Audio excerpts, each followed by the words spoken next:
Okay, I have a confession to make. The title of this video is how I became a LinkedIn influencer overnight. Now, that's based on me defining myself as an influencer on LinkedIn. LinkedIn hasn't officially called me an influencer, but I'm convinced I am. I made a joke on Twitter a while back that I wanted to become a LinkedIn influencer because basically Twitter is, it's crumbling. Let's be honest, Twitter is crumbling. It's my favorite app, but it's crumbling. So I decided to just be more intentional with some of the posts that I post on LinkedIn. I've always liked LinkedIn. LinkedIn is a great platform for networking, for building connections, keeping in touch with people who are in your professional network or your business network.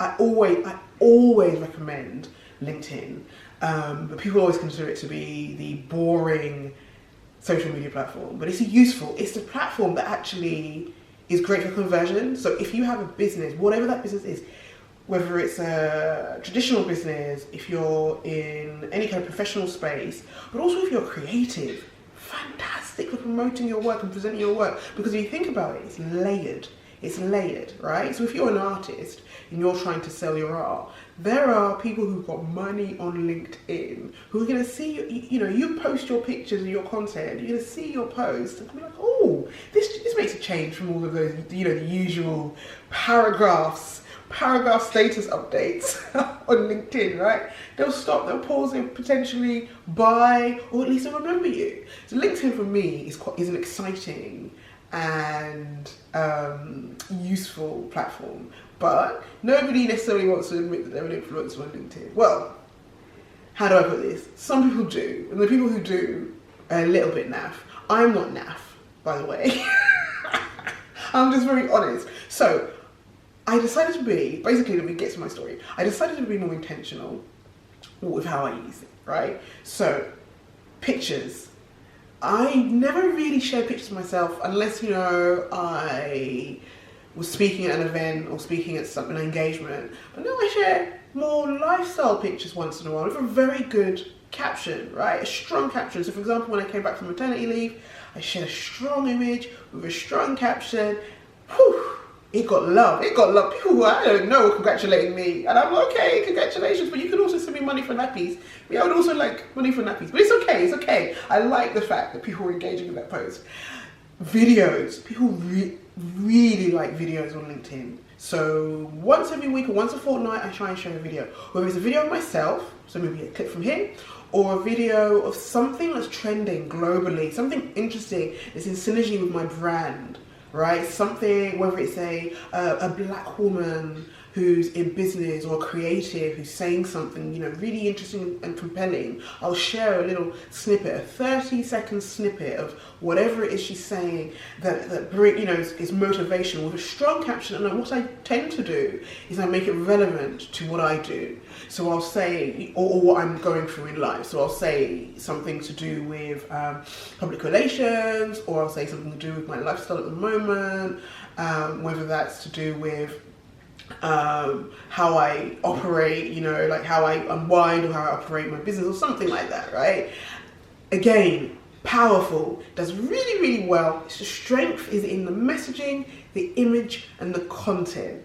And I also, once in a while, I'll share content in a way with the same enthusiasm, with the same energy that I share my Twitter content. Because with my Twitter content, right, usually Twitter, it's not difficult for me. Like, Twitter's never been difficult for me. So what I tend to do with Twitter is what I'm thinking.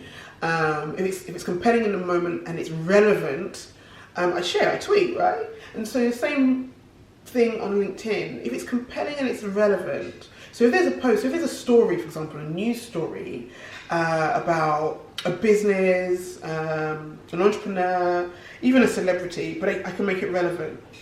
So for example, if a celebrity gives a bad interview, what I'll do is I'll make a little breakdown of that interview on my LinkedIn status, and I'll do a little explainer in terms of why media relations is so important.